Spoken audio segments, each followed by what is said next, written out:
ትግራይ ውስጥ የቱን የሚያክል የመከላከያ ሰራዊት ኃይል ቢቀመጥም ስጋት እንዳለ ነው የሚሰማኝ። ምንድነው እሳት የሚተፋ መሳሪያ የያዘ ወታደር መከላከያ ወዳለበት ቦታ ልኮ አይና በሰላም ነው መግባት የፈለግነው ሲሉ ሌተናል ጄኔራል ታደሰ ወረደ ርዕሰ መስተዳድርነቱን ቦታ ሲይዙ እንደታሰበው ነገሮች እየሄዱ አይደለም። ምክንያቱም ከፌዴራል መንግስት የሚነገረው ነገርና ትዕዛዝ አንድ ነገር አለ። ሌላው መሀል ላይ ደግሞ የፕሪቶሪያው ስምምነት አለ። ሌላው ደግሞ ህወሓት ደግሞ የሚፈልጋቸው ሶስተኛ ነገሮች አሉ። ድርድር እናደርጋለን እንፈልጋለን ብሏል የህወሓት መንግስት። ያው ደብረጽዮን ናቸው እንደዚህ ያሉት ነው የሚባሉ በጽህፈት ቤቱ በኩል ነው የወጣው። ጽህፈት ቤቱን አይ ቲንክ ሞንጆሪኖ ካልሆነች የምትመራው ያው አንድ ናቸው፣ አንድ ሳንቲም ሁለት ገጽታ ናቸው። ደብረጽዮንም ሞንጆሪኖ ኃይል ይዞ መጥቶ ደርግን ለመውጋት ሲል ደርግ መጥቶ አንዴ ጭፍጭፍ ሲያደርገው ከዛ በኋላ ምን ያደርጋል? ከሻዕቢያ ጋር ደግሞ ይነጋገርና እንትን ያደርጋል። ይህንን እያዩ የፋኖ ሰዎች ከዚህ በኋላ እንዴት ነው ጉዳዩን ሃንድል የሚያደርጉት? ቆም ብለው ማሰብ መጀመር የለባቸውም ወይ? የወልቃይትን ጉዳይ ኮምፕሮማይዝ አድርገው ነው የጀመሩት። እንደምታውቀው በቃ ቢፈልግም ህወሓት እኛን 4 ኪሎ ካስገባን ያስገባቸዋል፣ ሌላ ጥያቄ ነው፣ በሌላ ፕሮግራም እንመለስበት ይሆናል። ግን እሱንም እንኳን ቢሆን ሰጥተን እኛን 4 ኪሎ ያስገባን እንጂ በቃ እያሉ ብዙ ነገሮች ወልቃይትን ራያን ኮምፕሮማይዝ እያደረጉ ከዚህ በፊት የተፈጸመባቸውን ነገር ኢቭን ረስተው ማለት ነው፣ ማይካድራ ላይ የሆነውን ነገር ረስተው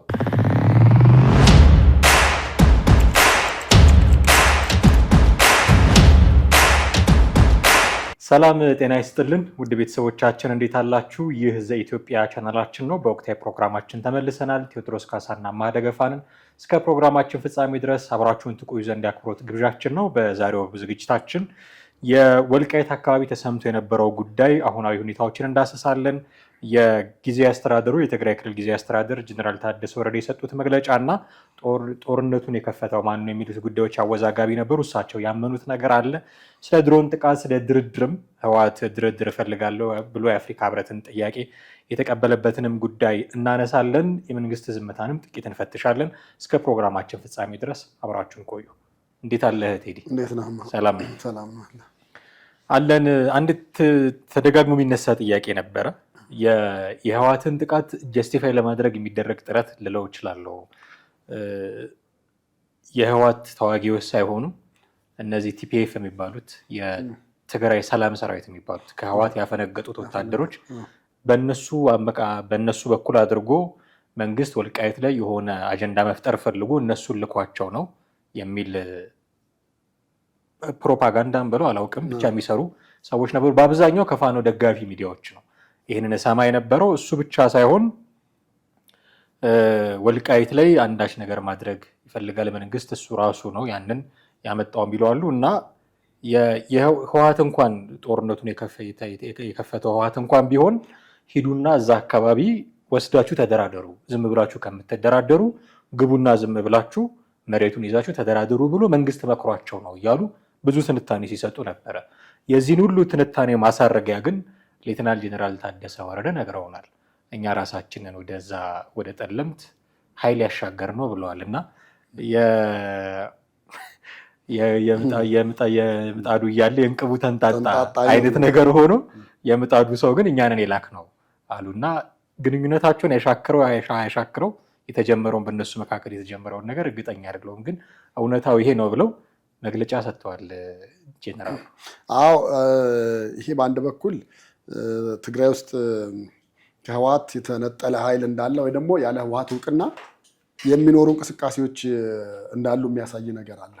ከህወሓት ውጭ እንደዚህ ያሉ እንቅስቃሴዎች መኖራቸው እኔ ለትግራይ ህዝብ እንደውም በጣም አሪፍ ጥሩና የሚበጀው ነው የሚል እምነትም ነው ያለኝ። ምክንያቱም እስካሁን እዛ አካባቢ ያሉት ነገሮች በሙሉ የሰላሙንም ጉዳይ ብለህ ብትል፣ የተፈናቃዩንም ብለህ ብትል፣ የወሰን ማስከበሩንም እነዚህ ነገሮች በሙሉ አጠቃላይ ለአካባቢው ወይም ደግሞ እዛ አካባቢ ላለው ቀጣና ሰላም ማጣት የህወሓት እጅ አለበት የሚል ነው ብዙ ጊዜ እምነት የነበረው። አሁን ይሄኛው ነገር በዚህ መልኩ ሲወጣና ታደሰ ወረደና ደብረጽዮን የተለያየ ነገር ሲናገሩ ስትሰማ ደግሞ ትንሽ ለየት ያለ ነገር እንደሆነና በመካከላቸው የሆነ ነገር አለ። በእርግጥም ሊኖርም እንደሚችል እምነት ነበረ። ምክንያቱም ታስታውስ እንደሆነ ጌታቸው ረዳ በነበረበት ጊዜ ምክትሉ ነበረ ታደሰ። እንግዲህ በዛን ወቅት ቀን እሱ ከፌዴራል መንግስቱ ወይ ደግሞ ከጌታቸው ጋር ውሎ ማታ ደግሞ እንደ ይሁዳ ከህወሓቶች ጋር ነበር የሚውለው። አሁን ጌታቸው ሲነሳ እልል ብለው የነበሩት ህወሓቶች ምንድነው በቃ የራሳችንን ሰው ቦታው ተቀመጠ፣ የኛ ጥያቄ መልስ ያገኛል፣ የኛ ድምፅ እናገኛለን፣ እኛ የምንለው ነገር ተሰሚነት ይኖረዋል፣ ተቀባይነት ይኖረዋል፣ ሁሉም ነገር በእጃችን ነው፣ ወደ ቀድሞ ነገር ለመመለስ ብዙ መንገድ መሄድ ሳያስፈልገን በአጭሩ ልንገባበት የምንችለው ሰው አግኝተናል የሚል ነገር ነበረ። በኋላ ግን ታደሰ ርዕሰ መስተዳድርነቱን ቦታ ሲይዙ እንደታሰበው ነገሮች እየሄዱ አይደለም። ምክንያቱም ከፌዴራል መንግስት የሚነገረው ነገርና ትዕዛዝ አንድ ነገር አለ፣ ሌላው መሀል ላይ ደግሞ የፕሪቶሪያው ስምምነት አለ፣ ሌላው ደግሞ ህወሓት ደግሞ የሚፈልጋቸው ሶስተኛ ነገሮች አሉ። እነዚህ ሶስቱን ነገሮች አቻችሎ ምንድነው አመቻምቾን የሚባለው በዘመኑ ቋንቋ እንደዛ የሚኬድ አይነት ነገር ነበር የተፈለገው እና ታደሰ ወረደ አሁን ያንን ነገር ያስችላሉ ወይ? በጣም ከባድ ነው የሆነባቸው። ለዚህም ደግሞ ማሳያ የሆኑ ነገሮች እኮ ተናግረዋል። ለምሳሌ በዚሁ መግለጫቸው ላይ ተፈናቃዮችን ልጠይቅ ሄጄ ነበር ይላሉ። ተፈናቃዮችን ልጠይቅ በሄድኩበት ጊዜ እውነት ለመናገር ይሰድቡኛል ብዬ አስቤ ነበረ። በቃ ከተፈናቃዮች የስድብ ቃልና ሌሎች አላስፈላጊ ውዝግቦች ነበር የጠበቅኩት። ነገር ግን ትከሻዬን መታ እያደረጉ መልሰን ወደ ቦታችን መመለስ እንፈልጋለን ያሉት እና ማሲንጋም ሄዶ ያናገራቸው ጊዜ እንደዛ ነው፣ እኔም ሲሄድ የነበረው ነገር እንደዛ ነው የሚል ነገር ነው። ይሄን ነገር ደግሞ ህወሓት እንደማይወደው የታወቀ ነው። ምክንያቱም ህወሓት በዚህ ጉዳይ ላይ መጠቀሚያ ነው ያደረጉት። በተለይ ተፈናቃዮችን አንደኛ የዓለምን ትኩረት ለመሳብ በቃ ተፈናቃዮች ስቲል ነው አልተመለሱም በሚል የዓለምን ትኩረት ወደ ትግራይ አካባቢ መሳብ ይፈልጋል። ሁለተኛው ደግሞ ከፌዴራል መንግስት ጋር እንደ መደራደሪያም አድርገው ማቅረብ ይፈልጋሉ። ሶስተኛ ደግሞ አንደኛው የፕሪቶሪያው ስምምነት ከአንቀጾቹ መካከል አንደኛው የሚለው ተፈናቃዮችን ወደ ቀድሞ መመለስ ነው። ስለዚህ እነዚህን መመለስ እንዳይቻል እንቅፋት የሆነው የፌዴራል መንግስት ነው የሚል መጠቀሚያ ነበር ያደረጋቸው የነበረው። ግን ያም ሆነ ያው ህወሓት አሁን በስልጣን ላይ በክልሉ ያለው ታደሰ ወረደ ስለሆነ ታደሰ ወረደ ደግሞ ሁሉንም መስማት መቻል ስላለበት አብላጫውም ብዙ ነገሮችም ወደ ፌዴራል መንግስትና ወደ የፕሪቶሪያው ስምምነት እንደዚሁም ደግሞ ወደ ህዝቡ የመሆን ነገር ታያለ። እነዛ ነገሮች ናቸው ያሉት እና በመካከላቸው የሆነ ነገር እንዳለ አንተ እንዳልከው የሚያሳይ የሆነ ነጥብ አለ። ያቺ ነገር እንግዲህ ወደፊት ተስፋ የጊዜ ሁኔታ ይሆናል። ነገር ግን የሆነ ፕሮብሌም እንዳለ ግን ማሳያ ነው ማለት እንችላለን። መግለጫቸው ላይ እንዲያነሱት ነገር ኃይል ወደዛ ልከናል ብለዋል። ያው ቅድም እንዳልኩት አምነዋል ማለት ነው። ተንኳሹ ማን እንደሆነ አምነዋል ማለት ነው። መከላከያ ያለበት ቦታ ነው አካባቢው። የሚሊሻዎችም ምንም አሉ በደንብ የሚጠብቁት ቦታ ነው እንደሚታወቀው። ኃይል አሻግረናል ምናምን በኋላ እንደውም ግጭቱ ከተፈጠረ በኋላ እንዲመለሱ አዘናል ብለዋል እዚህ መግለጫቸው ላይ። ግጭት ሳንፈጥር መግባት ነበር የፈለግነው፣ እሱን ማስታወስ ነው የፈለግነው የሚል ነገር ተናግረዋል። የታጠቀ ሰራዊት ልከህ የታጠቀ ሰራዊት የሚጠብቀው ቦታ ላይ ግጭት ሳትፈጥር እንዴት ነው መግባት የምትችለው? አሁን ይሄ እርስ በርሱ የሚጋጭ ነገር ነው። ምክንያቱም የላከው ውሃ የሚረጭ መሳሪያ የያዘ ሰው አይደለም፣ ጥይት ነው የሚረጨው አፍተር ኦል አይደለም። እና እንደዚህ ምንድነው እሳት የሚተፋ መሳሪያ የያዘ ወታደር መከላከያ ወዳለበት ቦታ ልኮ አይና በሰላም ነው መግባት የፈለግነው ሲሉ ሌተናል ጄኔራል ታደሰ ወረደ የሚናገሩት ንግግር እርስ በርሱ አይጋጭም ወይ? በሌላውስ ነገር እናምናቸዋለን ወይ? ያውን በጣም በግልጽ የሚታይ ነገር ነው። በሰላም መግባት እንፈልጋለን አንድ ነገር ነው። በሰላም መግባት የሚፈልጉበትን መንገድ ማሳየት ደግሞ ሌላ ነገር ነው። የታጠቀ ሰራዊት ሊያውም መከላከያ ሰራዊት ያለበት ቦታ ላይ እሱ የሚጠብቀው ቦታ ላይ የሆነ ኃይል ቢገባ፣ በነገራችን ላይ እዛ ቦታ ላይ በሰሜኑ ጦርነትም በተደጋጋሚ 30 ጊዜ እንደዚህ ሞክሯል ነው የሚባለው ህወሓት ያንን ቦታ ሰብሮ ለመግባት ከሱዳንም ጋር የሚያገናኘው የጦር መሳሪያም በዛ በኩል ለማግኘት ፍላጎት ስለሚኖር እስከ 30 ጊዜ በላይ ሞክሯል። እንደ ራያው አልቀለለውም። የራያውን እንደምታውቀው እዚህ ደብረሲና ድረስ ሰተት ብሎ የመጣበት መንገድ ነው። ያኛው ግን በጣም በጥብቅ ሁኔታ ነው የሚጠበቀው እና የመከላከያ ሰራዊት አለ፣ ሚሊሻዎች አሉ፣ የነ ኮሎኔል ደመቀ ዘውዱ ሰራዊት አለ የተከዜ ዘብ የሚባለው እና እሱ ጋር ህወሓት ድርሽ እንዲል የማይፈልጉ የታጠቁ አካላት ያሉበት አካባቢ ላይ አይኛ በሰላም ለመግባት ነው ብሎ ጥይት ይዞ መግባት ማለት እርስ በርሱ የሚጋጭ ንግግር ነው እና ሌሎቹንስ ነገሮች የሚናገሯቸውን እንዴት ነው ልናምናቸው የምንችለው ብዬ። ህወሓት ብዙ ጊዜ አጀንዳ መሆን የሚፈልግበት ነገር አለ። አጀንዳ መሆን የሚፈልግበት ስል ምን መሰለህ፣ ለምሳሌ የሆነ ነገር አለ አይደለ፣ በቃ ጭር ሲል አልወድም አይነት ነገር ወይ ደግሞ ቀዝቀዝ ሲል ይሄ ነገር በዚህ መንገድ መቀጠል መቻል የለበትም እንዳለን መታወቅ አለበት። በትንኮሳም ይሁን በምንም ይሁን ለካ እንዲህ የሚባል ኃይል አለ የሚለውን ነገር አንዳንዴ እንደ ሆነ እንትን ይጠቀምበታል። በቃ አለሁኝ ለማለት ማለት ነው። እኔ አሁን የዚህኛውም የትንኮሳውም ነገር እንደዛ ነው ብዬ ነው የማስበው። ምክንያቱም ከዚህ በፊት በነበሩትም ኮንዲሽኖች ስታይ አሁን ከትናንት ወዲያ የወጡ በጣም ከባድ ተሽከርካሪዎች ነበሩ። እዛ ላይ በሙሉ ታጣቂ ያለበት ነበር እየተለቀቀ ያለው። እንግዲህ አሁን ያንን ስታይ ምንድን ነው ልታስብ የምትችለው? እነዚህ ሁሉ ተሽከርካሪዎች፣ ይሄ ሁሉ የወታደር ኃይል፣ እነዚህ ሁሉ መሳሪያዎች ህወሓት የት ውስጥ ደብቋቸው ነበረ? የት አካባቢ ነበር የተቀመጡት ያሉት የሚለውን ነገር እንድታነሳ የሚያስገድድ ነገር አለ እና አሁንም ትግራይ ውስጥ የቱን የሚያክል የመከላከያ ሰራዊት ኃይል ቢቀመጥም ስጋት እንዳለ ነው የሚሰማኝ። ስጋት እንዳለ ነው። በቃ ያ ስጋት መቼም ከነጭራሹ መቆም የሚችል ወይ ደግሞ መቀረፍ የሚችል አይደለም። ምናልባት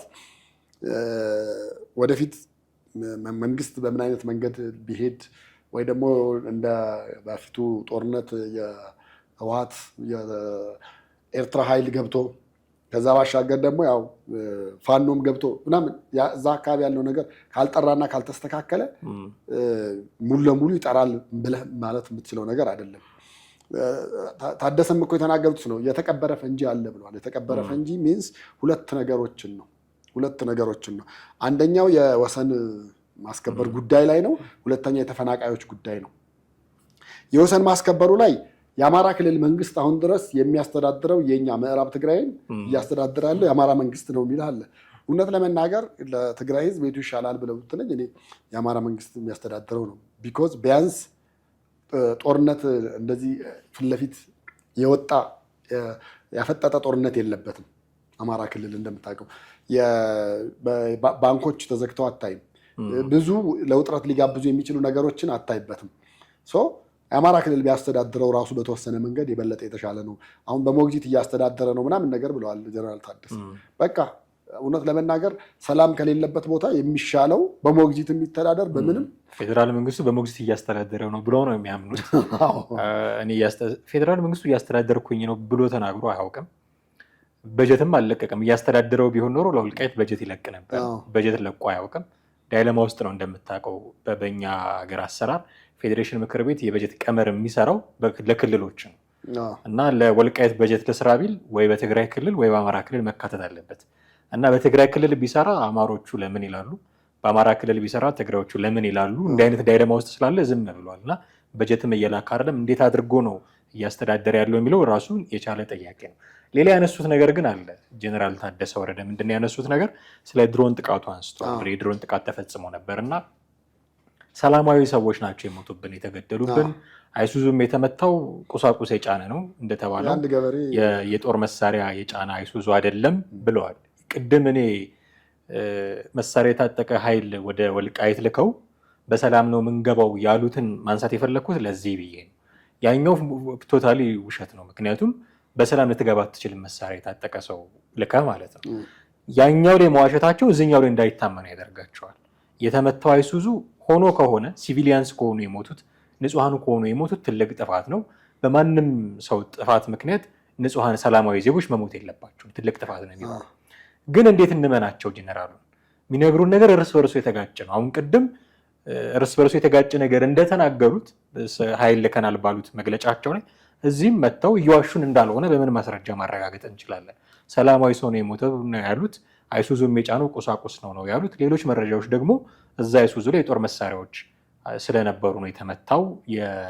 የጦር አቅሙን ለመቀነስ ነው የህወሓትን። እንደውም ቁጥሩን ረስቼ እንጂ ኦፕሬሽኑ ራሱ ቁጥር ተሰጥቶት ምናምን በደንብ የተደረገ ነው። ከዚህ በፊት እንደው የጠላት ምስክርነት የታመነ ነው ስለሚባል ኢንጂነር ይልቃል ጌትነት መንግስት የታጠቃቸው መሳሪያዎች በጣም ፕሪሳይዝ ናቸው ብለው ተናግረው ያውቃሉ። በዚህ ምክንያት ፋኖ ታግሎ አሸንፎ 4 ኪሎ የሚቆጣጠርበት ዘመን አይደለም የሚለውን ሲያስረዱ ነው ይሄንን ያሉት።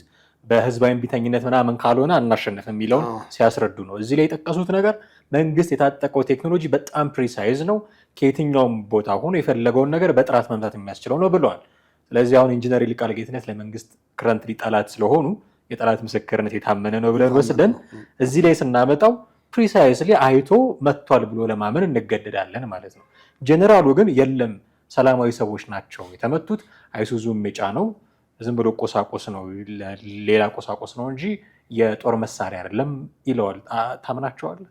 አይ ፍጹም ሊታመን አይችልም። አንደኛ ለምን መሰለህ፣ እኔ ህወሓት ከዚህ በፊት የሚያደርጋቸው የተጠቀምባቸው የነበሩት መንገዶች ናቸው።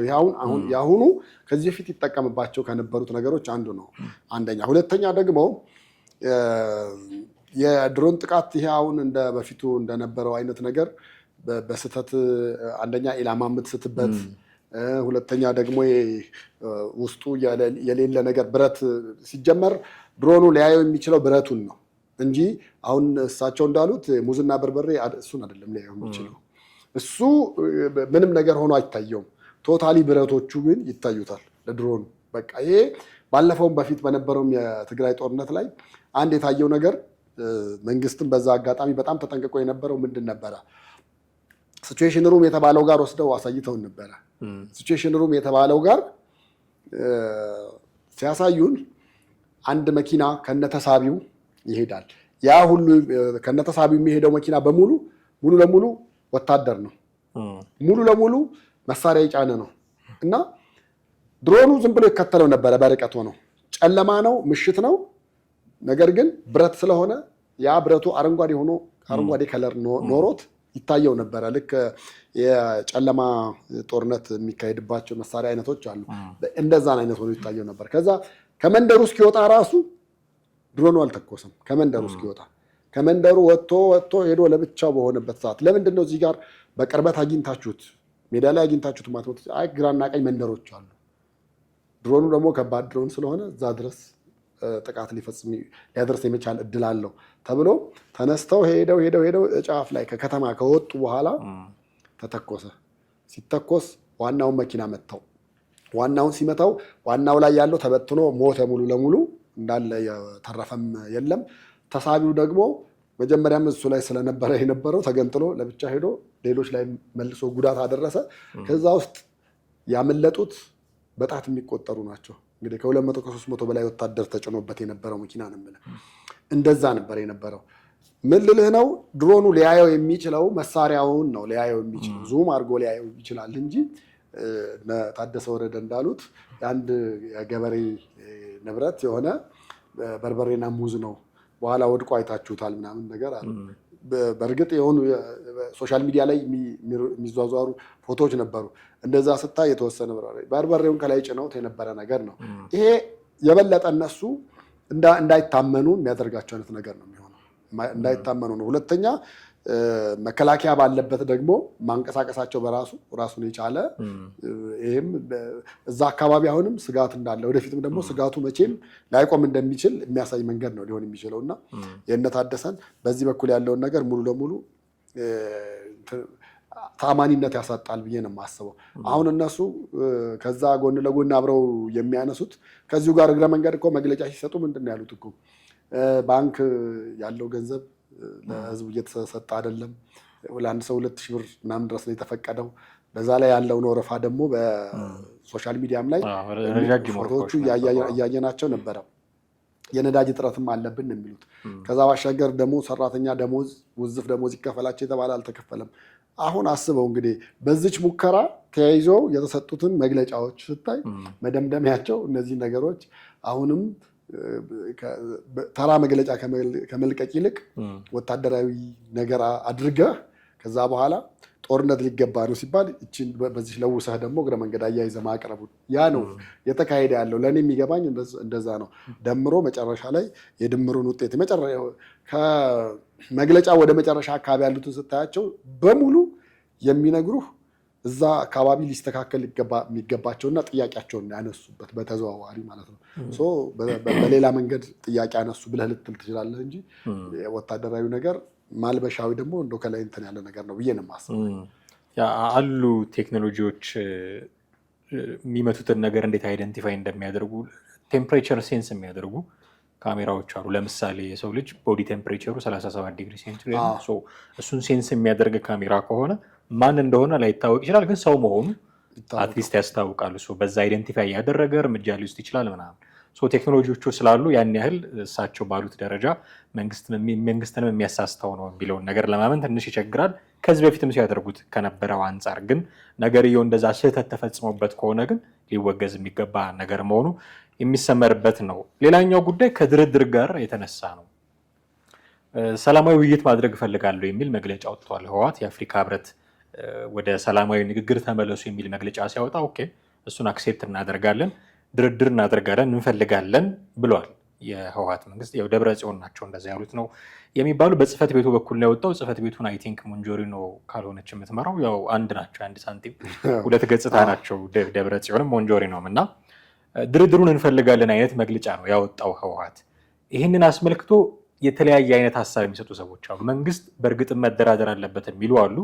የለም መንግስት መደራደር የለበትም፣ ቅድመ ሁኔታዎችን ማስቀመጥ አለበት፣ ከዚህ በኋላ እንዲህ አይነት ትንኮሳ እንደማያደርግ፣ ምርጫ እንዲደረግ እንደሚፈቅድ፣ ለነጌታቸው ረዳ ፓርቲ መደላድል ሰፊ ምህዳሩን ክፍት እንደሚያደርግ የመሳሰሉትን ቅድመ ሁኔታዎችን ማስቀመጥ አለበት፣ አለዛ መደራደር የለበትም ብለው ምክር ሀሳብ የሚያቀርቡ ሰዎች አሉ።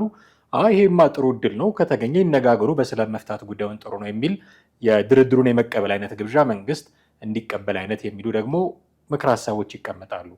ድርድሩን መቀበሉን ራሱ ህወሓት ድርድሩን አደርጋለሁ ብሎ መቀበሉን ጤናማ ነው ብሎ መውሰድ ይቻላል? አንደኛ ጥያቄ ሊወስድ ይችላሉ። ሁለተኛ መንግስትስ ይሄንን ድርድር መቀበል የለበትም የሚሉ ሰዎችስ አመክንዮአቸው እንዴት ታየዋለህ ብዬ ነው። መንግስት መቀበል የለበትም ከሚለው ልጀምርልህ። መንግስት መቀበል መቻል የለበትም። አሁን ህወሓት በግራም ነፈሰ በቀኝ በየትም ዞረ ሰማይ ቧጦ ምድርም ቆፍሮ ምንም አድርጎ ቢሆን ህልውናውን ማስጠበቅ ነው የመጀመሪያው አንድና አንድ ነው።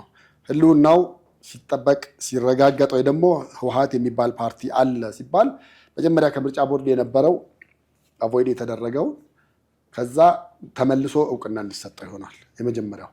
ከዛ በኋላ ደግሞ ክልሉን እንዲያስተዳድር ክልሉ ለእኔ ይሰጠኝ ሙሉ ለሙሉ ሊል ይችላል። ራሴ በመረጥኳቸው ራሴ በምፈልጋቸው ሰዎች ይሁን የሚለው ነገር ሊያመጣ ይችላል። እነዚህ ነገሮች ደግሞ ሂደታቸውን ተወደደም ተጠላም ምን አይነት ነገር ያመጣል? ህወሓት እንደ በፊቱ ክልሉን ሙሉ ለሙሉ ለሱ ተለቆ ከተቀመጠ ከዚህ የበለጠ ጡንቻው የበለጠ እየፈረጠመ ነው የሚሄደው። ከዛ በኋላ ለሀገርም ለመንግስትም ለአካባቢው ህዝብም ስጋት እንደሆነ ነው የሚቀጥለው። ስለዚህ ምንም አይነት መሆን መቻል አለበት ብዬ አላስብም። ከዛ ባሻገር እነ ዶክተር ደብረጽዮን ያው አሁን ተሰሚነት እንዲኖራቸው ያላቸው አማራጭ ከመንግስት ጋር እንደራደር፣ ሌላ የውጭ ኃይል መጥቶ ያደራድረን የሚለውን ብቻ ነው ያዘ። ሌላ የውጭ ኃይል መጥቶ ያደራድረን የሚለውን ነው እንጂ ለምሳሌ አገር ውስጥ እኮ ብዙ ሽማግሌዎች አሉ አይደለም? የሀገር ውስጥ ሽማግሌዎቹን ከዚህ በፊት እኮ አልቀበልም ብሎ አልቅሰው መልሷቸዋል። በሀገር ውስጥ ሽማግሌ ተዳኝ እሺ እንደማይል እርግጠኛ መሆን ትችላለህ። ምርጫውም አይካሄድም የሚለውን ነገር ያመጣው የኔ ህልውና ሳይረጋገጥ በአካባቢው ምንም አይነት ምርጫ አይካሄድም ነው። ምንም ሌላ ጥያቄ አይደለም። መንግስትም በዚህ ጉዳይ ያለው ነገር በጣም ሊገባው እንደሚችል እርግጠኛ ነኝ። ከነሱ ቀድሞ ያለውንም ነገር ሊያውቀው እንደሚችል እንደውም አንዳንዴ የነሱን ነገር ጌታቸው ረዳ በሆነ ነገር እያወጣባቸው ያለ ይመስለኛል። አሁን የነደብረ ጽዮን ጥያቄ፣ የነደብረ ጽዮን መግለጫ፣ የነደብረ ጽዮን አቤቱታ ምናምን ከዓለም አቀፍ ትኩረት እንዲያገኝ በጣም ይፈልጋሉ። እንደ በፊቱ የአፍሪካ ህብረት አደራዳሪዎች እንዲመጡ ይፈልጋሉ። እነ ኦባሳንጆ እንዲመጡ እነዛን ነገር ነው ሀሳብና ፍላጎታቸው ያለው። መንግስት ግን አያደርገውም ማድረግም የለበትም ነው ማድረግ የለበት። መንግስት ያን ካደረገ ትልቅ ስህተት እንደሰራ ነው መታወቅ መቻል ያለበት ብዬ ነው የማስበው። እርግጥ ነው የፕሪቶሪያው ስምምነት ውስጥ ካሉ ነገሮች ብዙዎቹ የተወሰኑት እየተካሄዱ ነው፣ ጥሩ መስመር ይዘዋል ተብሎ ቢባልም አብላጫው ግን ምንም ያልያዘ እንደሆነ ነው የምታየው። እየተሄደበት አይደለም የፕሪቶሪያው ስምምነት። አሁን ህወሓት ያቺን የፕሪቶሪያውን ስምምነት መደገፊያው አድርጎ ግን ወደፊት ህልውናውን ማስቀጠልና ወደ መንግስት ወደ መሆን ወደ በፊቱ ቦታው መመለስ ፍላጎት ስላለው ነው ያን ጥያቄና ሀሳብ ያነሳው። ከዛ ውጭ ሌላ ምንም ነገር ሊሆን ይችላል ብለህ ማሰብ አትችልም። የድርድሩን ነገር ግን ለምንድን ነው ይህንን የድርድር ጥያቄ ያነሳው የሚለው ህወሓት አንድ የሚያከራክር ነገር ነው ብዬ አስባለሁ። በእርግጥ አንተ እንዳልከው የክልሉ ሙሉ በሙሉ የመቆጣጠር አጋጣሚ እንዲያገኝ ተመልሶ ሌሎች ጥያቄዎችን ለማንሳት እንዲመች ነው ባሳንጆንም ማንስታል እሱን አድቫንቴጅ መጠቀም ይፈልጋል የሚለው ሊያስኬድ ይችላል። ግን ሌላም ደግሞ አመክንዮ የሚያነሱ አሉ። በአሁኑ ትንኮሳ የደረሰበት ምት ከባድ ስለሆነ ነው የሚል ጥያቄም ደግሞ የሚያነሱ አሉ። ምቱ ከባድ ስለሆነ መቋቋም ስላልቻለ የሚገፋበት አይነት ውጊያ አሁን እንደምታውቀው ፉል ስኬል ጦርነት አይደለም። የሆነ ትንኮሳ ነው፣ ውጊያ አለ። ድሮን ኦኬ አገልግሎት ላይ ውሏል። በመድፍም የታገዘ ውጊያ እንደነበሩ የሰማንባቸው አጋጣሚዎች አሉ። ስለዚህ ውጊያዎች አሉ፣ ግን ይሄ ፉል ስኬል ጦርነት አይደለም። ባለፉት የሰሜኑ ጦርነት በነበረው ጊዜ የነበረው አይነት ጦርነት አይደለም። ውጊያዎች ናቸው፣ ትንንሽ ውጊያዎች ናቸው። በእርግጥ ፖቴንሻል አለው፣ ወደ ትልቁ ጦርነት ለማደግ የሚያስችል ፖቴንሻል አለው። እዛ ከመድረሱ በፊት ግን የደረሰበት ምት በጣም ከባድ ነው ከመከላከያም እና ይሄንን መቋቋም ስላቃተው ያለው አማራጭ ድርድርን ተገን አድርጎ አንተ እንዳልከው ህይወቱን ማቆየት ነው የሚል ምላሽ የሚሰጡ ሰዎች አሉ። እኔ ግን ማንሳት የፈለግኩት ነገር አሁን ቲፒኤልኤፍ እና ፋኖ አብረው ስለመስራት እያሰቡ ነው፣ አንድ ስለመሆን እያሰቡ ነው እየተባለ በተደጋጋሚ ይነገራል እና የፋኖ ሰዎች ኦፍኮርስ ተደራድረው የገባዋሉ የተወሰኑ ሰዎች። ግን አሁን አፋብን ምናምን ተብሎ የተቀመጠው አካል ድርድር ሲባል የሚነዝረው አካል ነው እንደምታውቀው። ከዚህ በፊት ራሱ ዘመነ ካሴ ከእብድ ጋር እንደራደርም ይል የነበረበት ጊዜ አለ። አብሮት እሰራዋለሁ ያለው አብሮት መስራት እፈልጋለሁ የጋራ ጠላት አለኝ ብሎ የተነሳው ህወሓት ግን 2-3 የድሮን ጥቃት ሲሰነዘርበት ወዲያው ነው ድርድር እቀበላለሁ ብሎ መግለጫ ያወጣው። እና ምንድን ነው የሚማረው አሁን ፋኖ ከህወሓት? እነሱ ያው ስንት ዓመት ድርድር የሚባል ነገር አንፈልግም ብለው ያው ስንት ዓመት ይዋጋሉ። ቲፒኤልኤፍ ግን የሆነ በቃ ከባድ ምት ሲያገኘው ቶሎ ብሎ ወደ ድርድር፣ እንደውም እየሸወዳቸው አይደለም አብረን እንሰራለን ይላል። እነዛ እንዳይደራደሩ ጥረት ያደርጋል። እሱ ጋር ግን ሲመጣ ወዲያው የመደራደር የመወያየት ፍላጎት ያሳያል እና አብረን እንሰራለን እያለ በሌላ በኩል ደግሞ ከመንግስት ጋርም መደራደር መፈለጉ የማይተማመኑ ባለንጀሮች አያደርጋቸውም እንዴ? እሱ ምንም ጥያቄ የለውም። አሁን እኮ ሁለቱ አንድ የሚያደርጋቸው ነገር ሊኖር ይችላል። እሱም ፌዴራል መንግስቱን በመጥላት የመንግስት ለውጥ ለማድረግ በመፈለግ ወደ ስልጣን ለመምጣት እነዚህ አንድ የሚያደርጉት ነገሮች ናቸው። ከዛ ውጭ ግን በጣም አንድ የማያደርጓቸው ነገሮች ደግሞ የበለጠ ብዙ ነው የሚሆኑት። ህወሓት በእንዲህ ያለ ዘዴና ታክቲክ አካሄድ የተካነ ነው ማለት ትችላለህ። ምክንያቱም ከዚህ በፊት በደርግ ዘመን እኮ ገና ህወሓት ከጫካ ቀዳማዩ ሳይሆን ካላዩ ሁለተኛ ወያኔ ብለው የተባለው ልክ እንትን ሊያደርግ ሲል ኃይል ይዞ መጥቶ ደርግን ለመውጋት ሲል ደርግ መጥቶ አንዴ ጭፍጭፍ ሲያደርገው ከዛ በኋላ ምን ያደርጋል? ከሻዕቢያ ጋር ደግሞ ይነጋገርና እንትን ያደርጋል።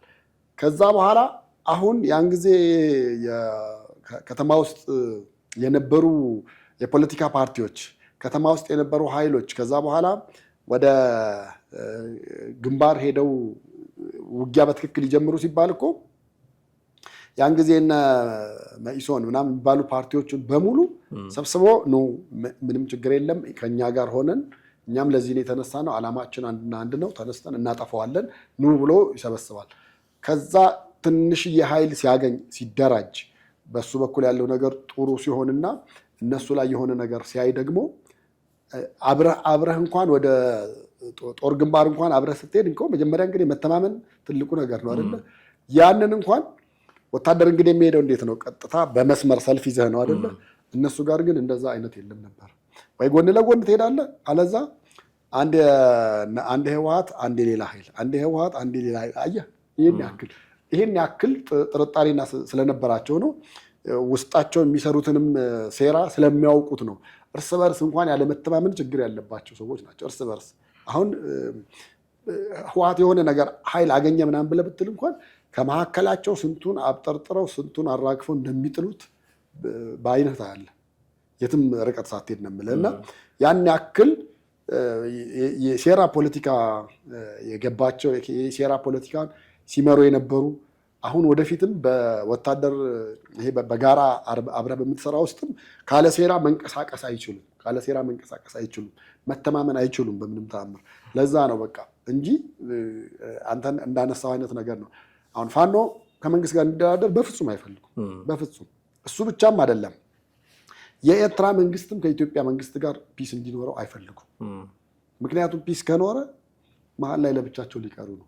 ስለዚህ ይሄኛውንም አይፈልጉትም፣ ያንንም አይፈልጉትም። የራሳቸውን ህልውና እያስጠበቁ ብቻ ግራና ቀኝ ያሉትን ሚዛን ማለት ነው። በግራ በኩል ያለው የህወሓትን ማነው የፋኖን፣ በቀኝ በኩል ያለውን የትግራይ ማነው የኤርትራውን፣ እነሱን ሚዛን አድርገው ሚዛን አስጠብቀው መሀል ላይ ሆነው ተጭነው ሄደው መግባትና 4 ኪሎ መቀመጥ ነው ፍላጎታቸው።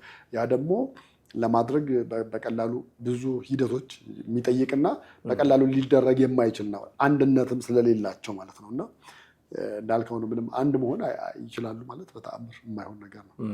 ይህንን እያዩ እንዴት ስለ ድርድር ያለው አቋም አሁን ግልጽ ሆነ ማለት ነው። የህወሓትና ደራደራሉ አይነት ተደራድሮም አሳይቷል። ፕሪቶሪያ ላይ ብዙ ነፍሳት ከጠፉ በኋላም ቢሆን ተደራድሮም አሳይቷል። አሁንም ደግሞ ቶሎ ነው እንደውም የተቀበለው። ምክንያቶቹ ምንም ቢሆኑ ቶሎ ነው እደራደራለሁ ያለው። የአፍሪካ ህብረት እንዲያመቻችለት የፈለገም ይመስላል። ግን ያም ሆነ ይህ ፋኖ እንዳይደራደር አድርጎ እሱ መደራደር መጀመር ማለት አብሬህ ከአንተ ጋር ሆኜ መንግስትን አጠቃለሁ የሚለው አካል እሱን ወደ ጎን አድርጎ እንደገና ከመንግስት ጋር ሲስማማ ማለት ነው። በጣም ትልቅ ቢትሪያል ነው እንደምታውቀው። መካድ፣ ማጭበርበር፣ ማታለል ነው የሚሆነው ለፋኖ እና ይሄንን እያዩ እንዴት ነው ሃንድል የሚያደርጉት ከዚህ በኋላ የህወሓትን ጉዳይ የሚል ነገር ማንሳት አለብን ብዬ አስባለሁ። ቅድም ለማለት እንደሞከርኩት ከእነሱ እንደውም የህወሓትን ጥቃት ጀስቲፋይ ለማድረግ ይሞክሩ ነበር። የፋኖ ሰዎች አይ የህወሓት ሰዎች አይደሉም ሄደው የወጉት የጻድቃን ወታደሮች ናቸው፣ ቲፒኤፎች ናቸው። አይ መንግስት ራሱ እዛ አካባቢ የእኛን ትኩረት ለመክፈል ፈልጎ ነው እዛ አካባቢ እያሉ በጣም ምክንያታዊ ለማድረግ ይለፉ ነበር።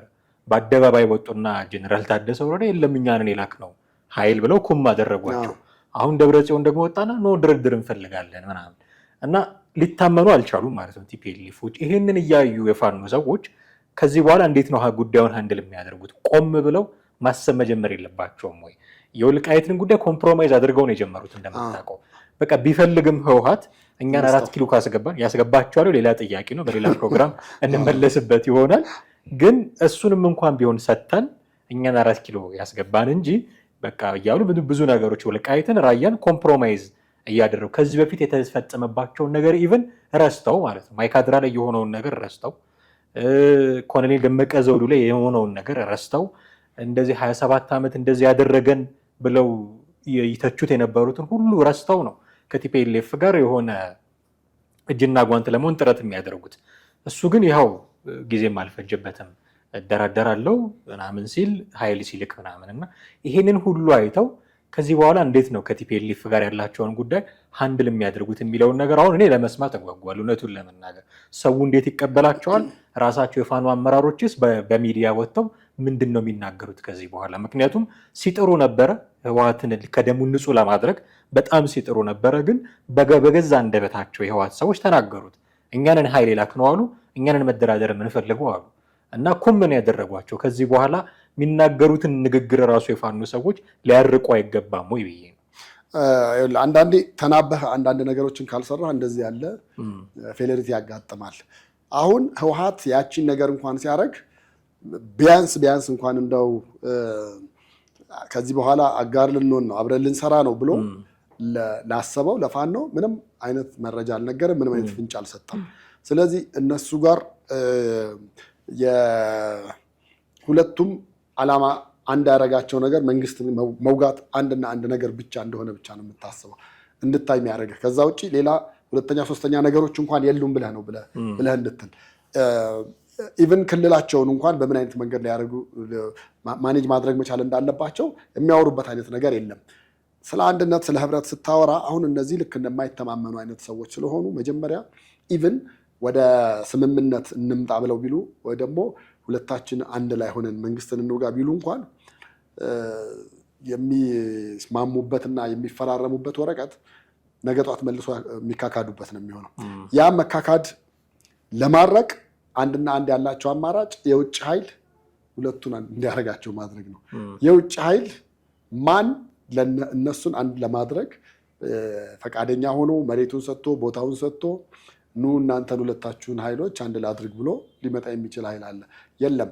ምናልባት በዚህ ጉዳይ ሊኖር ይችላል እንኳን የሚል እሳቤ ቢኖር ሱዳን ውስጥ ሄደው ሊያደርጉት የሚችሉበት አጋጣሚና አማራጭ ይኖራል። ሙሉ ለሙሉ ነገሮች ድፍን ናቸው ማለት አትችልም። ምክንያቱም ህወሓት በደህና ጊዜ ለሱዳንም መሬት ሰጥቷል። አሁንም ባለውለታው ነው። ሁሌም እንደፈለገ እየገባ እየወጣ እንደውም በሱዳን የሚቀመጥ እኮ የህወሓት ኃይል አለ አይደል? ስለዚህ እዛ ካለው ጋር የህወሓት ኃይል ሄዶ አብረው ተነጋግረው ሶስተኛ ምናልባት ሱዳን ልታስማማ ትችላለች ወይ ይሄን ነገር የምትፈልገው ኤርትራም ልታስማማ ትችላለች፣ ግብፅም እንደዚሁም፣ ሶማሊያም ያው ዋናው ሶማሌ ማለት ነው ያው እዚህ መጥቶ ከጠቅላይ ሚኒስትራችን ጋር ይጨባበጣል። ዞር ሲል ደግሞ ሌላ ነገር ስለሆነ ሌላ ሴራ ላይ ስለሆነ ያለው እነዚህ ኃይላት ሊያደርጓቸው ይችላሉ። ከዛ ውጭ ባለው በራሳቸው እንደዚህ አንድ ሆነው መጥተው መንግስትን የማሸነፍ ኃይልና ብቃቱ የለም፣ አይኖርም። አሁን ቅድምም እያነሳን ነበረ። ለምሳሌ ሩሲያና አሜሪካ ሂትለርን ለመጣል አንድ ሆነው ነበረ። ሶሻሊዝም እና ካፒታሊዝም ነው እንግዲህ እነሱ አስበው፣ ምንም የሚያገናኛቸው ነገር የለም። ግን ሂትለርን ለመጣል አንድ ከሆኑና ሂትለርን ከጣሉ በኋላ ከዛ በኋላም ሰላም አልነበረም። ምንድን ነው የሆነው? ጭራሽ ቀዝቃዛው ጦርነት እንዲጀመር ምክንያት ነው የሆነው እና ቀዝቃዛ ጦርነት ሆኖ ለረጅም ጊዜ ቆይቷል። ሌላም ፖርቹጋልን ያባረረች ሀገር አለች፣ አንድ አፍሪካ ሀገር። እሷም ሀገር እንደዚሁ አይነት ተመሳሳይ ነገር ነው የገጠማት። አንድ ላይ ሆነን ሁለቱ ኃይሎች አንድ ላይ ሆነን እናባረር ፖርቹጋልን፣ ከዛ በኋላ እኛ እንስማማለን አሉ። ፖርቹጋልን ካባረሩ በኋላ ግን ስቲል ነው አሁን 27 ዓመት ሆኗቸዋል። 27ቱን ዓመት በሙሉ ጦርነት ላይ ናቸው ያሉት። የህወሓት ዕጣ ፈንታም ሊሆን የሚችለው ይሄ ነው። ከፋኖ ጋር ከተስማማና አብረን እንስራ ካለ እንደዚህ ነው የሚሆነው። ምናልባት የመንግስትን ኃይል በማዳከም ረገድ በሌሎች ነገር ጥሩ መንገድ ሊሉ ይችላሉ። ነገር ግን ፍጻሜያቸው የሚያምር ይሆናል ብዬ ያልተቀደሰ ጋብቻ የሚባል አይነት ነገር አለ። ምክንያቱም ምን አለ መሰለህ ቅድም አንተ በተወሰነ መንገድ ያነሳቸው አሉ የማይካድራ ምናምኑ፣ ግን ከዛ በፊትም ሆኖ እኮ በማኒፌስቶ ደረጃ እኮ በቃ አማራን ገዢ እንደሆነ ጠላት ሰብረነዋል አይነት ነው። ሰብረዋለን አይነት ማኒፌስቶ አዘጋጅተው ነው ወደ አዲስ አበባ ሲመጡ። በቃ እንደገና የአፄ ኃይለ ሥላሴ ወይ ደግሞ የንጉሱ መንግስት የአማራ መንግስት እንደሆነ አድርገው ነበረ ሲያደርገው። በኋላ እኮ ዘራቸው ሲጠና ምን ሲል አራ ሰው የኦሮሞ ናቸው የሚባል ነገር መጣ። እኔ ኢትዮጵያ ውስጥ ንጹህ አማራ ንጹህ ኦሮሞ አለ ብዬ አየህ፣ በቃ ያ ነው እንትኑ ዲፕ በጥልቀት በሄድክ ቁጥር እውነታውን እየገለጥክ ትመጣለህ። ከላይ ግን ያለው ዝም ብሎ የለበሰ ነገር ነው የምትሰማው። ስለዚህ ህወሓት እንግዲህ ጥንተ ጠላቴ ነው ብሎ አንዴ ደምድሞ አለ አይደል እንዴ? የአማራ መሪዎችም ብቻ አለም ህዝቡን ራሱ ያን ያክል ነው። በስልጣን ላይ በነበረበት 27 ዓመታት ውስጥም አማራ ክልል ውስጥ በቃ ምንም አይነት ፓወር እንዳይኖር እዛ አካባቢ ያሉ አመራሮችም የነሱ ተገዢ እንዲሆኑ አድርገው ህዝቡንም ክልሉንም ሁሉንም ነገር ዱቄት አድርገው የኖሩ ሰዎች ዛሬ ምን ተገኘና ነው አብረው ተያይዘ ቬሎን ለብሶ ወደ ቤተ መንግስት ለመግባት መሮጥ? እና እኔ ይሆናል ብለህ በምንም ተአምር የምታስበው ነገር አይሆንም። እንደዚሁ እያለ እየተዳከሙ ምን እያሉ እየሄዱ እየተመለሱ ነገሮች ይቀጥላሉ። እንደተባለውም ወደ ድርድር እንግባ፣ ደብረጽዮን ወደ ድርድር ይገባል። ምን ያህል በድርድሩ ቃላቸውን ያምናሉ የምናየው ነገር ነው። የሚታመኑም አይደሉም ሲጀመር። የአማራውም ትግል እንደዛ የሚሆን ይመስለኛል። ወደ ድርድር ይመጣል፣ ነገሮች ወደ ፒስ መስመር ይመለሳሉ፣ ስልጣን ይሰጣል፣ ምን ይላል፣ ከዛ በኋላ ሁሉም ሰላም ይሆናል። ህወሓት ብቻውን ይቀራል ወይም እርቃኑን ይቀራል ብዬ ነው የማስበው። ማህድ ያነሳቸው ነገሮች አሉ። መሀል ላይ አንድ ጽሁፍም ስታሳየኝ ነበረ። አብረው ሆነው አንድ ሆነው የሚሰሩ ከሆነ አብረውም ሊያደርጋቸው የሚችለው የጋራ ጠላታቸው ነው። አሁን ባለው ሁኔታ የጋራ ጠላት የሚሉት መንግስትን። ስለዚህ እሱ አንድ ሊያደርጋቸው ይችላል፣ ሊያስተባበራቸው ይችላል። በዚህ መንገድ ተባብረው ሊሄዱ ይችላሉ። ግን የጋራ አጀንዳ ደግሞ የላቸውም። ማስፈጸም የሚፈልጉት ፋኖ ማስፈጸም የሚፈልገው አጀንዳ ሌላ ነው። ቲፒኤልኤፍ ማስፈጸም የሚፈልገው አጀንዳ ሌላ ነው። የፈለገ የጋራ ጠላት ቢኖራቸው ይሄንን በትክክል ያየ ነው። በነገራችን ላይ ህወሓት ራሱ በወደቀ ማግስት አይተነዋል። ከመውደቁ በፊት ህወሓት መራሹ የኢህአዴግ መንግስት ከመውደቁ በፊት ሁሉም አካላት የጋራ ጠላት ነበራቸው። ህወሓት የሚባል እሱ እስኪወድቅ ድረስ ሁሉም ተባበረ። ኦሮማራ ተባለ፣ ታማኝና ጀዋር መሐመድ የተለያየ ዓላማ ያላቸው ሰዎች ናቸው። ግን ህወሓትን በመጣል መስመር ውስጥ ግን የራሳቸውን ጠጠር ያስቀምጡ ነበረ። ስለዚህ ሁሉም ተቃዋሚ ህወሓት የሚባል የጋራ ጠላት ነበረው፣ ጣሉት። እሱም በጣሉ በማግስቱ ኦሮማራም ሲፈርስ አየን፣ ጀዋርና አብይ ሲጣሉ አየን። ማን ያልተጣላ አለ? ሁሉም ነው የተጣላው። ከውጭ የገቡት እነሸኔ ራሱ መንግስት ላይ ጦር ማንሳት ጀመሩ። ራሳቸው እነዘመነ ካሴ ጦር ማንሳት ጀመሩ። በሰላም ቁጭ ብለው ያሉት ፕሮፌሰር ብርሃኑ ነጋ ብቻ ናቸው ያልተጣሉት እስካሁን እውነቱን ለመናገር። እና የጋራ ጠላት መኖር ማለት የጋራ አጀንዳ መኖር ማለት አይደለም። ህወሓትና ቲፒኤልኤፍ መንግስት የሚባል የጋራ ጠላት አንድ አድርጓቸዋል። ግን ትንሽ ቢቆዩ እና እንድተሳክቶላቸው መንግስትን ቢጥሉ የጋራ አጀንዳ ስለሌላቸው በጋራ የሚያስባት ሀገር ስለሌላቸው ሊፈርሱ ይችላሉ የሚል ጽሁፍም እያሳየ ነበር። እና በዚህ አይነት አንጻር ስንቃኘው ያልካቸው ነገሮች ምናልባት ትክክል ሊሆኑ ይችላሉ። ግን መተማመን ማጣትም ደግሞ አንዱ ችግራቸው ነው የሚል ነገርም ደግሞ አይቻልም። እርስ በርስ አይተማመን። አሁን ቅድም ስናነሳው ነበር የድርድሩ የምኑ ድርድሩ ላይ ብቻ ሳይሆን ሲዋጉ ኢቨን አብረው እንኳን ግንባር መስርቶ ቢዋጉ ጎን ለጎን በጣም እየተጠራጠሩ ነው። ቅድም ያልከኝ አይነት አሰላለፍ በደርግ ዘመን ያደርጉት ነበር ያልከኝን አሰላለፍ እዚህ ሊደግሙት ይችላሉ። እርስ በርስ አይተማመኑም፣ በጣም ነው የሚጠራጠሩት አይነት ሜንታሊቲ አለ። ይሄንን ይዞ አንድ መሆን እንዴት ነው የሚቻለው? ይሄንን አሁን ለማወቅ የፖለቲካ ልሂቅ መሆን አያስፈልግም። ጥቂት ነገር ስታይ የምትረዳው ነገር ነው። እነ በጣም የፖለቲካ ልሂቅ የሚባሉት የፋኖም የቲፒኤልኤፍም አመራሮች ራሳችንን ነን የሚሉት ይህንን እንዴት ማወቅ ይሳናቸዋል? እና አንድ ስለመሆን ያወራሉ። አሁን ይኸውልህ አንደኛ በህወሓት ውስጥ ያለው ነገር ተጠያቂነት ይመጣል ነው። ፒስ ከተፈጠረ ምን ካለ ይመጣል ነው። ልክ ነው፣ በትክክል ነው፣ የማይቀር ነው። ምክንያቱም በፊት የዘረፉት ሀብት ንብረቱን ሌላው ምናምን ሁሉ ነገር ቁጭ ስትል አንድ ቀን መዝገቡ ይገለጣል። መዝገቡ እየተገለጠ ከዛ እንዲህ ሰርተሃል። አሁን እነሱ አሁን እነማን አንድ ላይ ናቸው ምናምን ብለህ ብትል አብዛኞቹ ትጠየቃላቸው የተባሉ ሰዎች ነበሩ ናቸው እንደዛ። ግን አሁን ሌሎቹ ደግሞ በደህና ጊዜም አምልጠዋል ወጥተዋል ነው የምልህ። በቃ በደህና ጊዜ ወጥተዋል። አሁን እነዛን ብዙ እንትን ልትላቸው የምትችላቸው አይደሉም። ይሄን ያክል እንደዚህ አይነት የደም ዕዳ አለባቸው። እነ ጻድቃንንም እናንሳ ብትል እነ ታደሰ ወረደን ምናምን ልጠይቅ ብትል እኮ ቁጭ ብለህ የምታወራረዳቸው በጣም ብዙ ሂሳቦች አሉ። በጣም ብዙ ሊጠየቁ የሚገባቸው ከጦርነት ጋር በተያያዘ ከሀብት ንብረት ዘረፋ ጋር በተያያዘ ከዘር ማጥፋት ጋር በተያያዘ በጣም የብዙዎቹ እየመሩት። ምክንያቱም ወታደር ቤት ስትሆን እንደዚህ ያሉ ነገሮች ኦብቪየስሊ በተለይ መሪ ሆነ ሊመጡ የሚችሉ ነገር ናቸው። ግን ምናልባት እነሱ እንግዲህ እንደ ሳሞራ ዩኑስ በክብር መቀመጥ የሚፈልጉ አይነት ነገር ከሆኑ በዛ መንገድ ሊሄዱ ይችላሉ።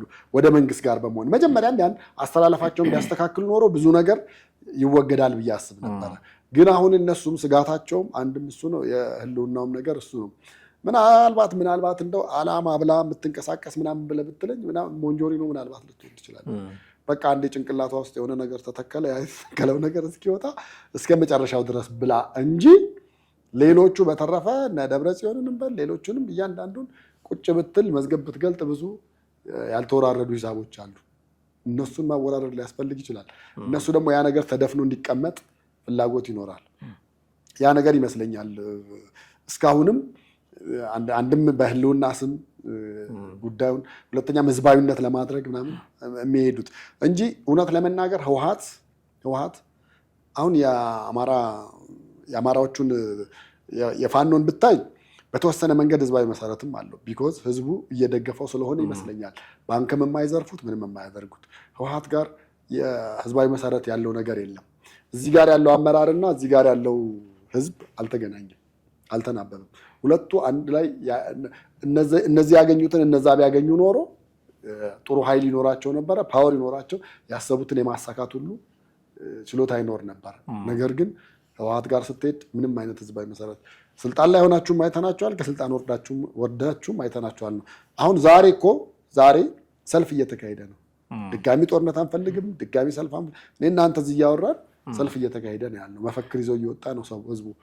ህዝባዊ መሰረት በሌለህ ነገር ላይ ደግሞ ወደ ትግል ውስጥ ገብተህ መቀጠሉ አይሆንም። ይሄኛውን ህዝባዊ መሰረት አመራር ከዚህኛው ህዝባዊ መሰረት ጋር አማራ ጋር ካለው ጋር መናበብ ቢችል ኖሮ ታሪክ መስራት ይችሉ ነበር ብዬ አስባለሁ። ግን እነዛኞቹስ ህዝባዊ መሰረት አላቸው የሚለውን በጥያቄ እንለፈውና እያጠቃለልን እየቀለበ ነው የሚኖረው ታዲያ ንገረኝ። ብዙ ነገር ልናነሳ እንችላለን፣ ከርዕስ እንዳያስወጣን በየ ምናልባት ሌላ ጊዜ እንመለስበት ይሆናል። እያጠቃለልን እንድንሄድ ግን እንደዚህ የአብሮ የመስራት ነገራቸው በጋራ ጠላትነት ላይ ብቻ የተመሰረተ ስለሆነ የጋራ አጀንዳ ስለሌላቸው ሊፈርስ ይችላል አይነት ጉዳዮችን እያነሳን ነው። መዳረሻቸው ምን ሊሆን ይችላል ብሎ ደግሞ ይተነብያል ያ ጽሁፍ ያሳየ ጽሁፍ እና አንዱ ነው የሚያሸንፈው።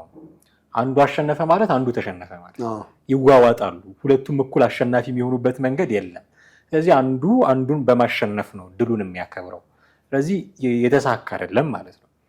ታዲያ ይሄን እንዳይሆን ምንድነው ማድረግ ያለባቸው የሚል ምክረ ሀሳብ ደግሞ ያቀርባል። ካቀረባቸው ምክረ ሀሳብ መካከል ቅድም አንተ ያነሳኸው የሶስተኛ ወገን ምስክርነት የሚል ያመጣል። እኔ አሁን ጥያቄ ቅድም አንተ ያነሳቸው ሀገሮች አሉ። የሶስተኛ ሱዳን፣ ሶማሌ፣ ኤርትራ ምናልባት ግብፅን ልንጨምራቸው እንችላለን። እነዚህ እኔ እንደ ሶስተኛ ወገን ይታያሉ ወይ የሚል ጥያቄ አለኝ። ሱዳንም የራሱ ፍላጎት አለው ኢትዮጵያ ላይ፣ ሶማሌም የራሱ ፍላጎት አለው፣ ኤርትራም የራሱ ፍላጎት አለው፣ ግብፅም የራሱ ፍላጎት አለው። ኦፍኮርስ ሌሎችም ሀገራት የራሳቸው ፍላጎት አላቸው። ፍላጎታቸው ግን ከፋኖና ከቲፒኤልኤፍ ጋር የሚተሳሰር አይደለም። ለምሳሌ አሜሪካ ብትወስድ የራሷን ብሔራዊ ጥቅም ለማስከበር የትኛውንም አይነት ነገር ልታደርግ ትችላለች። ግን ዳይሬክትሊ ከፋኖ ጋር ዳይሬክትሊ ከቲፒኤልኤፍ ጋር የሚያገናኛት ላይሆን ይችላል። መንግስት የሚያስከብርላት ከሆነ ከመንግስት ልትቆም ትችላለች። እነዚህ አሁን ግን በዙሪያችን ያሉት ኢንክሉዲንግ ግብፅን ጨምረን እንደ ሶስተኛው ግን ልንቆጥራቸው እንችላለን የሚል ጥያቄ እናነሳለን። ኦኬ፣ እነዚህን ሰዎች እንዲተማመኑ ሶስተኛ ወገን ካስፈለገስ ይሄን ሪስክ የሚወስደው ሀገር የትኛው ሀገር ነው የሚል ደግሞ ጥያቄ ማንሳት አለን። በጣም ቀላሉ ነገር አሜሪካ ያደረገችውን ማወቅ እንችላለን። በሀገራችን ላይ ወያኔ እኮ ለስልጣን የበቃ እኮ በአሜሪካ ድጋፍ ነው በቃ።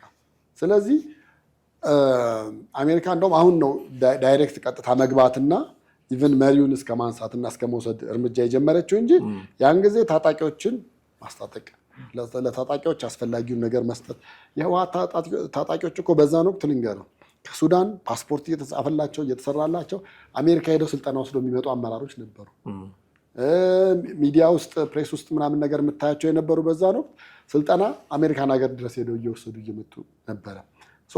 አሜሪካ ጣልቃ ገብነቱን አሁን አሻሻለችውና የፈለገችውን አንጠልጥሎ መውሰድ ጋር ደረጃ ደረሰች እንጂ በፊት እንደነበረው ታጣቂ ነው የምታሰማራበት። አሁን በዓለም ላይ የምናያቸው አሸባሪዎች በሙሉ አብላጫዎቹ አሜሪካ የፈጠረችው እንደሆነ ነው ታሪኮቻቸውና ያሉትን ነገሮች ስታይ የሚነግሩ። በተረፈ እነ ግብፅ ምናምን ልክ ነው ቅድመ ሁኔታ ታስቀምጣለህ። እኔ እረዳችኋለሁ፣ እንዲያደርግላችኋለሁ፣ የምትፈልጉትን ነገር መሳሪያም ከሆነ መሳሪያ፣ የሰው ኃይል የምትፈልጉ ከሆነ የሰው ኃይል በሚያስፈልገው ሁሉ እረዳችኋለሁ። እናንተ ስልጣን ላይ በወጣችሁ ጊዜ ግን ይሄን ልታደርጉልኝ እንፈራረማለን። ብዙ ህወሓት ጫካ ውስጥ እያለ የተፈራረማቸው እዚህ መጥቶ ተግባራዊ ያደረጋቸዋሉ። ይሄኛው ሳይል እንደዛ ላለማድረግ ምን እንትን የሚያደርገው ነገር አለ? ሱዳን የራሱ ችግር ሊኖረው ይችላል። ሁሉም ሀገር እኮ የራሱ ችግር አለ። የራሱ ችግር ያለበት ግን የሌላውን ሀገር ዝም ብሎ ይቀመጣል ብለህ ማለት አትችልም። በአንድ እጁ የራሱን ሀገር ችግር እየፈታ በዚህኛው እጁ ደግሞ ሌላ ነገር ማድረግ የሚፈልግ ኃይል ነው ያለው እና እኒህም የጠቀስናቸው ሀገራት በሙሉ ለማድረግ ፈቃደኛ ነው። ለምሳሌ ግብፅ የውሃ ኃይል ችግር ይፈጥርብኛል የሚል በአቋምም በምንም ደረጃ አይደለም። አንዱ ግን እኔ በቃ ግድ የለም ስልጣን ላይ ከመጣሁኝ አባይ ግድብ ላይ ያለውን የውሃ መፍሰሱን ሙሉ ለሙሉ አቆምልሻለሁ። ከዛ በኋላ የኤሌክትሪክ ኃይል ምናምን ነገር የሚባለውን በነፋስ ኃይል በሚሰሩት በእነሱ እጠቀማለሁኝ። ከአንቺ ይህን ያህል ወስዳለሁ፣ ለአንቺ ደግሞ ይህን ያህል እሰጣለሁ የሚለውን ነገር በስምምነት ደረጃ ካደረጉ አብዛኞቹ ሀገራት ታጣቂን በማዝመት ታጣቂን በመደገፍ ታጣቂን በማስታጠቅ አስፈላጊውን ነገር በማድረግ በቀጣይ ሊያገኙ የሚችሉትን ነገር ነው ታሳቢ አድርገው መንቀሳቀስ የሚፈልጉት። የኢትዮጵያ መንግስት በቀላሉ ልጠይቅህና የኢትዮጵያ መንግስት አንድ የኤርትራ ተቃዋሚ ጋር አብሮ ቢሰራና ግድ የለም አሰብ ወደቡንም እንደፈለጋችሁ የቀይ ባህርንም እንደፈለጋችሁ ይሆንላቸዋል፣ እኔን ለስልጣን አብቁኝ ካለ በዛ በሌላ በኩል የምንሄደውን አቋራጭ መንገድ መጣልን ማለት አይደለም። ይሄ አካሄድ የሶስተኛ ወገን አካሄድ ነው ወይ? አሁን እኔ ኤርትራ ለምሳሌ ፋኖን እና ቲፒኤልኤፍን ቢያደራድር የሶስተኛው ወገን እንትን አይደለም፣ ሁለተኛው ወገን ነው የኤርትራ ራሱ ከፋኖ ጋር አብሮ የሚሰራ እንደገና ሌላ ሶስተኛው ወገን የሚፈልግ ራሱ ጸብ ላይ ያለ ስለሆነ ብዬ ነው። ሌላ ገለልተኛ የሆነ አካል ሊያስተማመናቸው የሚችል አካል ማግኘታቸውን እጠራጠራለሁ። ምክንያቱም አገር አይደሉም፣ ማፍጠሩ ከሁለት አንዱ አገር አይደሉም። አሁን ቲፒኤልኤፍንና የኢትዮጵያ መንግስትን ለማስታረቅ ይመቻል። ምክንያቱም የኢትዮጵያ መንግስት ሀገር ነው፣ ያኛው ደግሞ እንደ ታጣቂ ነው የምቆጥረው፣ ክልልም እያስተዳደረ ነው። ኦፍኮርስ ግን ህጋዊ ሰውነት የሌለው ስለሆነ ሁለቱን ለማስታረቅ አትሊስት ሀገር አለ የምትጠይቀው ሪስፖንሲብል የሆነ። እነዚህ ግን ነገ ከነገ ወዲያ መንግስት የሆነ እርምጃ ወስዶ ሊያጠፋቸው የሚችል ወይ እርስ በርስ ደግሞ ተነስተው በአንዱ መሪ ንግግር ምክንያት እርስ በርስ እንደገና ወደ ሌላ ጠብ ሊገቡ የሚችሉ ግሩፖች፣ ቡድኖች ናቸው፣ አገሮች አይደሉም። እነዚህን ለማስታረቅ ትንሽ የሚከብድ ይመስለኛል። ይህን ሪስክ የሚወስድ ሌላ ሶስተኛ ወገን ላይገኝ ይችላል። ሌላኛው መፍትሄ የመጨረሻ ነጥቤ ነው፣ እዛ ጽሁፉ ላይ ያየሁት ሌላኛው መፍትሄ አብረው መስራት ከፈለጉ የመሬትን ጥያቄ ከፖለቲካው ማውጣት አለባቸው የሚል ምክረ ሀሳብ ቀርቧል። ሪሊ ይሄ ነገር ፖሲብል ነው ማለት ኢትዮጵያ ውስጥ መሬት ምን ያህል ዋጋ እንዳለው እናውቃለን። ይሄ ማለት በነገራችን ላይ በሌላ አማርኛ ህገ መንግስት ይቀይሩ ማለት ነው። አሁን እነዚህ ሰዎች ህገ መንግስት መቀየር የሚችሉበት ሁኔታ ላይ አይደለም ያሉት። የኢትዮጵያ ፖለቲካና መሬት በጣም የተያያዙ ናቸው። በጣም መሬቱ ብሔር አለው እኮ ታውቃለህ። ይሄ የኦሮሞ መሬት ነው፣ ይሄ የአማራ መሬት ነው፣ ይሄ የትግሬ መሬት ነው ተብሎ ተሰጥቷል፣ ተሸንሽኗል። የህገ መንግስቱ ምናምን ለምሳሌ ቤንሻንጉል ምናምን ብዙ የሚተቸው ህገ መንግስት የዚህ ክልል ባለቤቶች ከሌ ከሌ ከሌ የሚባሉ ብሔሮች ናቸው የሚል ነው። የመሬቱ ባለቤቶች እነሱ ናቸው። መሬት የኢትዮጵያ መሆን ያልነበረበት ነው። በነገራችን ላይ በዚህ ደረጃ የፖለቲካችን መሰረት መሆን አልነበረበትም። ለጠብ ሁሉ ነው የጋበዘን። ሰው ቀርቶ መሬቱ ብሔር ያለው ነው ኢትዮጵያ ውስጥ። ይሄ ሆኖ እያለ መሬትን ከፖለቲካቸው ውስጥ ካላወጡ አብረው መስራት አይችሉም የሚል ምክረ ሀሳብ ስታቀርብ አሁን ያለውን የኢትዮጵያን ፖለቲካ ሁኔታ ያገናዘበ ነው ወይ? ሊትራሊ ስፒኪንግ ህገ መንግስት ካልቀየሩ አብረው አይሰሩም እያለ ነው። ህገ መንግስት መቀየር የሚችሉበት ሁኔታ ላይ አይደለም ያሉት ብዬ መጀመሪያ ያው በህገ መንግስቱ ቢገዙ ኖሮ ትጥቅ ትግል አይገቡም ነበር ትላለህ። ቀጥሎ ደግሞ ሁለተኛው እውነት ነው የችግሮች ሁሉ ምንጭ መሬት ሆኖ ነው ያለው። የችግሮች ሁሉ ምንጭ መሬት ከሆነ ስለዚህ መጀመሪያ ምንጩን ማድረግ ነው። የሁለቱ አካላት ትልቁ ግጭትም ወልቃይት የሚባል መሬትም ጭምር ስለሆነ አዎ። ስለዚህ የወልቃይት የሚባል የከሌ የሚባል መሬት የለም፣ መሬት የኢትዮጵያ ህዝብ ነው በአጠቃላይ ብለህ አሁን እነሱ ቢስማሙ ይሆናሉ። ለምሳሌ ፋኖና ቲፒኤልኤፍ በቃ ከዚህ በኋላ ወልቃይተኛ ራያይኛ ተባብለው ቢስማሙ ህገ መንግስቱ እንደዛ ይላሉ። ህገ መንግስቱማ ዞሮ ዞሮ መፍረሱ አይቀርም። አሁን መንግስትም ለማሻሻል ነው በሀገራዊ ምክክር ኮሚሽን ላይ ጥያቄ የተነሳው አንዱ እሱ ነው። ሁለተኛ ደግሞ በነዛ በታጠቁት ኃይሎችም በእነሱም ኃይል መፍረሱ አይቀርም። ምክንያቱም የግጭታችን መንስኤ እሱ ነው ብለው እኮ እሱ አንደኛው ሶርስ እኮ ነው። በቃ አሁን ቲፒኤልኤፍ የራሱ ህገ መንግስት ነው፣ ተመልሶ ስልጣን ላይ ቢመጣ ያፈርሰዋል ብዬ አላምንም። በዛው እሱን ለማስቀጠል ለሚታገው ብዬ ነው ማለት። ፋኖም ስልጣን ላይ ቢወጣ ፋኖም ማነው በነገራችን ላይ ቲፒኤልኤፍ ሙሉ ለሙሉ እንዲፈርሳል የሚፈልገው መሻሻል ያለበት መሻሻል አለበት የሚል አቋም አሁን ሳይወድ በግድ ወስዷል። አሁን ሳይወድ በግድ ከዛ ላይ መነሳት መቻል አለባቸው የሚላቸውን እንትን ያደርጋሉ። አንዳንዶቹ ለምሳሌ አሁን 97 ምርጫ በለው ከዛ በኋላም በነበሩት የመሬት ክርክር ላይ ምናምን ሲነሳ የመሬቱ ፖሊሲ ወይ ደግሞ የመሬቱ ህግ የሚነሳው በእኔ መቃብር ላይ ነው ብሎ ነበር ይሉ ነበር። ይሄው አሁን በሱ መቃብር ላይ ግን አልሆነም። በሱ መቃብር ላይ አሁን የለውጡ ጊዜ ሁሉ የህዝብ ድጋፍ ህገ መንግስትን ለመቀየር ምቹ ጊዜ ነበረ፣ አልተደረገም። ጉዳዩ መሪ የመቀየር ጉዳዩ ስርዓት የመቀየር ምናልባት ጉዳዩን ዴሞክራሲያዊ የማድረግ ካልሆነ በስተቀር ህገ መንግስቱ የተመቻቸው ነው ይመስለኝ። እኔ ቲፒኤልኤፍ የሌለበትም ቢሆን ማንም የሌለ አሁን ፋኖ አሸንፎ 4 ኪሎ ቢገባ ቲፒኤልኤፍ ያደርግ የነበረውን ነገር ስም ቀይሮ እሱ የሚያደርገው ይመቸዋል ህገ መንግስቱ። ምክንያቱም አሁን ብሔር መጫወት የጀመረበት ጊዜ ነው። ሌት ካመር ነው። ብሔርተኝነቱን ገና አጣጥሞ አልጨረሰም። ስልጣን ይዞበትም አያውቅም።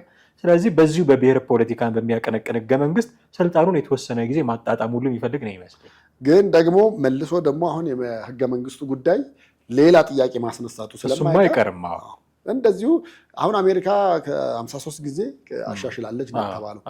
እነሱ ከኛ ረጅም ጊዜ ሆኖ ሊሆን ይችላል። ነገር ግን እኛም ደግሞ እድሉ አለ።